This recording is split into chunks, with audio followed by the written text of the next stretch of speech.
ನಡೆಯುತ್ತದೆ ರಾಹುಕಾಲದಲ್ಲೇ ವಿಶೇಷ ಪೂಜೆ.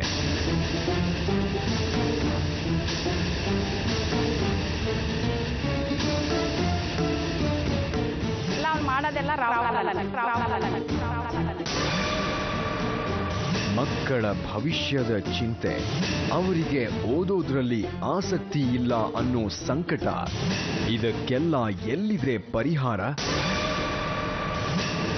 ಇಲ್ಲಿದೆ ಸತ್ಯಂ ಶಿವಂ ಸುಂದರಂ ಸಂಚಿಕೆಯ ವಿಶೇಷ ಕಥೆಗಳು. ಹೌದು, ಇಂಥ ಒಂದು ವಿಶೇಷ ಸ್ಥಳದ ಬಗ್ಗೆ ನಮಗೆ ಮಾಹಿತಿ ಸಿಕ್ಕಿತು. ಆ ಜಾಗದಲ್ಲಿ ವಿಶೇಷ ಪೂಜೆ ನಡೆಯೋದೇ ರಾಹುಕಾಲದಲ್ಲಿ. ಮಾತ್ರವಲ್ಲ, ರಾಹುಕಾಲದಲ್ಲಿ ಯಾವುದಾದ್ರೂ ಒಳ್ಳೆ ಕೆಲಸಕ್ಕೆ ಕೈ ಹಾಕಿ ತೊಂದರೆ ಅನುಭವಿಸ್ತಾ ಇರೋರಿಗೆ ಆ ಸ್ಥಳದಲ್ಲಿ ಪರಿಹಾರವೂ ಸಿಗತ್ತೆ. ಕೊನೆಗೂ ನಾವು ಆ ವಿಶೇಷವಾದ ಶಕ್ತಿ ಇರೋ ದೇವಸ್ಥಾನ ತಲುಪಿದ್ವಿ. ನಿಜಕ್ಕೂ ನಮಗೆ ಅಲ್ಲಿ ಆಶ್ಚರ್ಯ ಕಾದಿತ್ತು. ರಾಹು ದೋಷದ ಪರಿಹಾರಕ್ಕಾಗಿ ಇಲ್ಲಿಗೆ ಸಾಕಷ್ಟು ಜನ ಬಂದಿದ್ರು.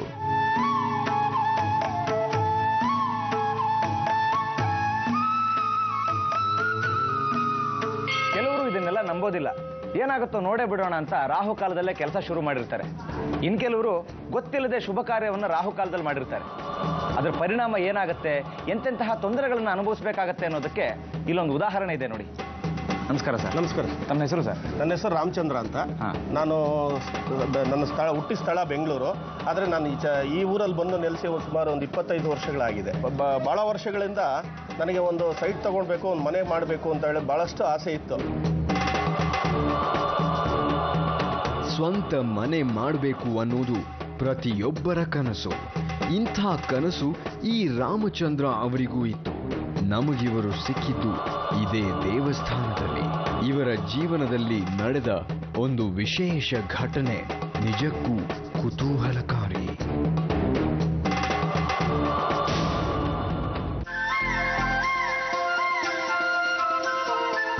ರೀ, ಕಾಫಿ ತಗೊಳ್ಳಿ. ಬೇಡ ಕಣೆ, ಟೈಮ್ ಆಯ್ತು. ಮತ್ತೆ ಹೊರಟ್ರಾ? ಯಾವಾಗ್ಲೂ ನಾನು ಬೇಡ ಅನ್ನೋ ಕೆಲಸನ ಮತ್ತೆ ಮಾಡ್ತಾ ಇರ್ತೀರಾ. ನನ್ನ ಮಾತು ಎಲ್ಲಿ ಕೇಳ್ತೀರಾ ನೀವು? ಒಳ್ಳೆ ಕೆಲ್ಸಕ್ಕೆ ಹೋಗ್ಬೇಕಾದ್ರೆ ಅಡ್ಬಾಯ್ ಹಾಕ್ಬೇಡ. ಸರಿ ಸರಿ ಇರ್ಲಿ, ಈ ಕಾಫಿನ ಕುಡ್ಕೊಂಡು ಹೋಗಿ. ಈ ತರ ಮಾತಾಡಿ ಮಾತಾಡಿ ನನ್ನ ಬಾಯಿ ಮುಚ್ಚಿಸ್ತೀರಾ. ನಾನು ಹೇಳೋ ಒಳ್ಳೆ ಮಾತನ್ನ ಒಂದನ್ನು ಕೇಳಲ್ಲ. ಒಳ್ಳೇದ್ಯಾವುದು ಕೆಟ್ಟದ್ಯಾವುದು ಅಂತ ನನಗೆ ಚೆನ್ನಾಗಿ ಗೊತ್ತು. ಅದನ್ನ ನಿನ್ನಿಂದ ಕಲಿಬೇಕಾಗಿಲ್ಲ.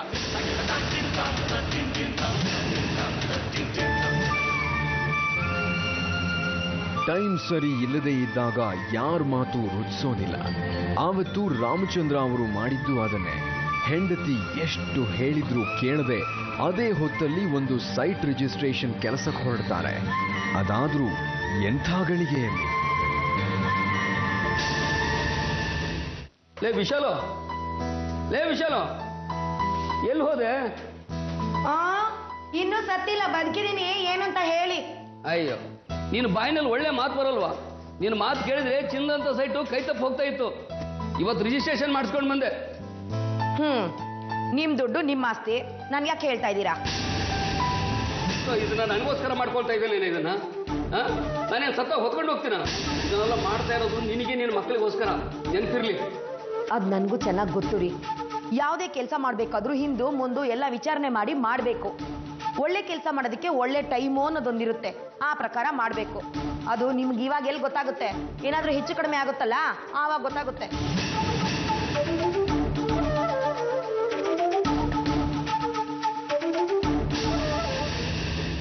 ಹೇಳ್ದೆ ನಾನು ಈ ಥರ ಬೇಡ ರೀ ಅಂತ ಹೇಳ್ದೆ. ನಾನು ಅವ್ರು ಕೇಳಲಿಲ್ಲ. ರಾಹುಕಾಲದಲ್ಲಿ ತೊಗೊಂಡ್ಬಿಟ್ಟಿದ್ದಾರೆ. ತುಂಬ ಸಮಸ್ಯೆ ಆಯ್ತು ಮನೆಯಲ್ಲಿ.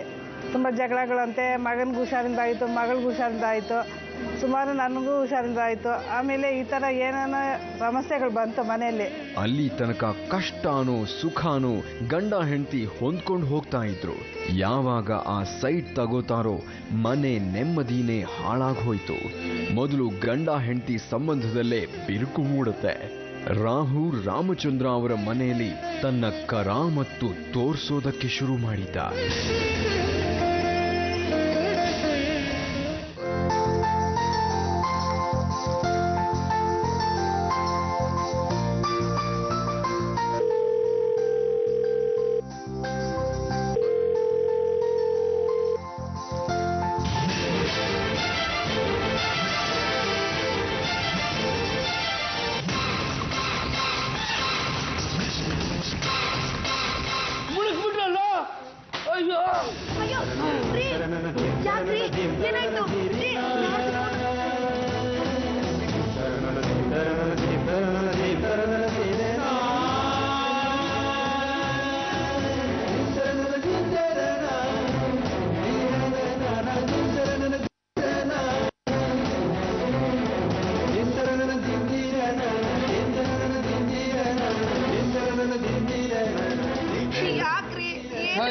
ತಪ್ಪಿಸ್ಬಿಟ್ರು.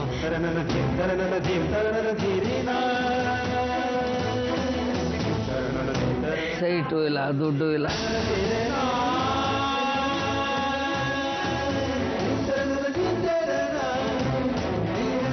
ಅಯ್ಯೋ ಸುಮ್ಮನೆ ಸಮಾಧಾನ ಮಾಡ್ಕೊಳ್ರಿ, ಸಮಾಧಾನ ಮಾಡ್ಕೊಳ್ಳಿ. ನನ್ನ ಮಾತೇ ಕೇಳಿಲ್ವಲ್ಲ.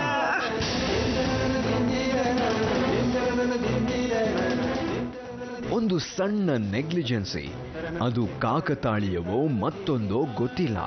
ಮನೆ ಕಟ್ಟೋದಕ್ಕೆ ಅಂತ ರಾಹುಕಾಲದಲ್ಲಿ ಜಾಗ ತಗೊಂಡಿದ್ದರ ಪರಿಣಾಮ ಸಮಸ್ಯೆಗಳ ಸರದಿಯೇ ಮನೆ ಮುಂದೆ ನಿಂತಿತ್ತು. ಸುಮಾರು 20 ಲಕ್ಷಕ್ಕೆ ಕೊಂಡ್ಕೊಂಡ ಆ ಸೈಟು ಕೂಡ ಬೋಗಸ್ ಅಂತ ಗೊತ್ತಾದಾಗ ಹೇಗಾಗ್ಬೇಡ ಹೇಳಿ. ಸೈಟ್ ತಗೊಂಡ ನಂತರ ನನಗೆ ಅನೇಕ ಸಮಸ್ಯೆಗಳು, ಅಂದರೆ ನನ್ನ ಕೌಟುಂಬಿಕ ಸಮಸ್ಯೆ, ನನ್ನ ಪತ್ನಿ ಜೊತೆಲಿ ಜಗಳ, ಆಮೇಲೆ ನನ್ನ ಮಗಳ ಆರೋಗ್ಯ ಸರಿ ಇರಲಿಲ್ಲ, ಮಗನ ಆರೋಗ್ಯ ಸರಿ ಇಲ್ಲ, ನನಗೂ ಆರ್ಥಿಕವಾಗಿ ಭಾಳಷ್ಟು ತೊಂದರೆಗಳಾಯಿತು. ಪ್ರತಿ ದಿವಸ ಅನೇಕ ಜನಗಳ ಹತ್ರ ಜಗಳ ಆಡುವಂಥ ಸಂದರ್ಭಗಳು ಕೂಡ ಬಂದು ನನಗೆ ಒಂದು ರೀತಿ ಮಾನಸಿಕವಾಗಿ ಭಾಳಷ್ಟು ನೊಂದು ನೀರಾಗ್ಬಿಟ್ಟಿದ್ದೆ. ಕೊನೆಗೆ ಅನೇಕ ಈ ರೀತಿ ಸಮಸ್ಯೆಗಳು ಬಂದು ಅನೇಕ ತಿಂಗಳುಗಳೇ ಕಳೆದೋಯ್ತು. ಇದ್ರ ಮಧ್ಯೆ ನನ್ನ ಬಂಧು ಬಳಗ ಎಲ್ಲರೂ ನನ್ನಿಂದ ಏನೋ ಒಂದು ರೀತಿ ಜಗಳ ಆಡಿಕೊಂಡು ನನ್ನಿಂದ ದೂರ ಆಗುವಂಥ ಸಂದರ್ಭಗಳು ಬಂತು. ಫ್ಯಾಕ್ಟ್ರಿ ಲಾಸ್ ಆಗಿ ಹರಾಜಿಗೆ ಬಂದಿದೆ, 10 ಲಕ್ಷ ಕಟ್ಟಬೇಕು.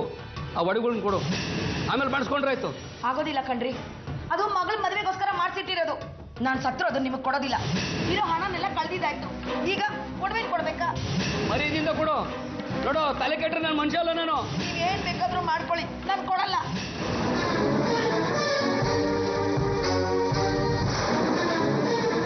ಕೊಡ ನಿನ್ ಕೈನಾ? ನನ್ನ ಹತ್ರ ಇಲ್ಲ. ಕೊಡ ನಿನ್ ಕೈನಾ? ಕೊಡೋದಿಲ್ಲ. ಕೊಡ. ನೀವೇನ್ ಬೇಕಾದ್ರೂ ಮಾಡ್ಕೊಳ್ಳಿ, ಕೊಡೋದಿಲ್ಲ.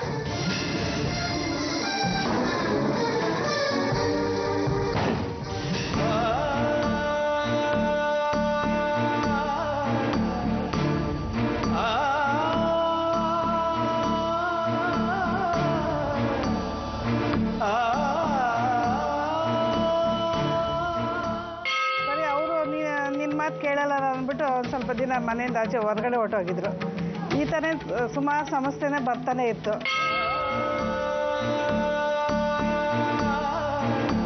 ಟೈಮ್ ಇಲ್ಲದೆ ಇದ್ದಾಗ ದೇವರು ಕೂಡ ಏನು ಮಾಡೋಕ್ಕಾಗೋದಿಲ್ಲ ಅಂತಾರೆ. ಆದರೆ ಕೆಟ್ಟ ಘಳಿಗೆಯಲ್ಲೇ ಒಳ್ಳೆ ಕೆಲಸ ಶುರು ಮಾಡಿದ್ರೆ ಯಾವ ದೇವರು ಏನ್ ಮಾಡೋಕ್ಕಾಗತ್ತೆ? ಆಗತ್ತೆ. ಇಂಥವರ ಸಮಸ್ಯೆ ಪರಿಹಾರ ಮಾಡೋದಕ್ಕೆ ಅಂತಾನೆ ಒಂದು ವಿಶೇಷವಾದ ಶಕ್ತಿ ಇರೋ ಜಾಗ ಇದೆ.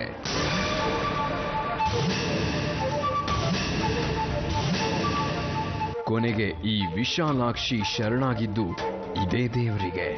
ಕಳ್ಕೊಂಡಿದ್ದ ಹಣ, ಆಸ್ತಿ, ನೆಮ್ಮದಿ, ಕೊನೆಗೆ ಗಂಡ ಎಲ್ಲವೂ ಮತ್ತೆ ಸಿಗಲಿ ಅಂತ ಇಲ್ಲಿ ಹರಕೆ ಹೊತ್ಕೊಂಡು ಸೇವೆ ಮಾಡ್ತಾರೆ.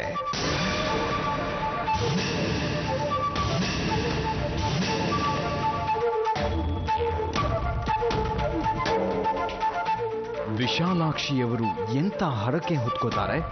ಯಾವ ದೇವರಿಗೆ ಹರಕೆ ಹೊತ್ಕೋತಾರೆ? ಆ ವಿಶೇಷ ಶಕ್ತಿಯ ದೇವರಿರೋದಾದ್ರೂ ಎಲ್ಲಿ? ಸತ್ಯ.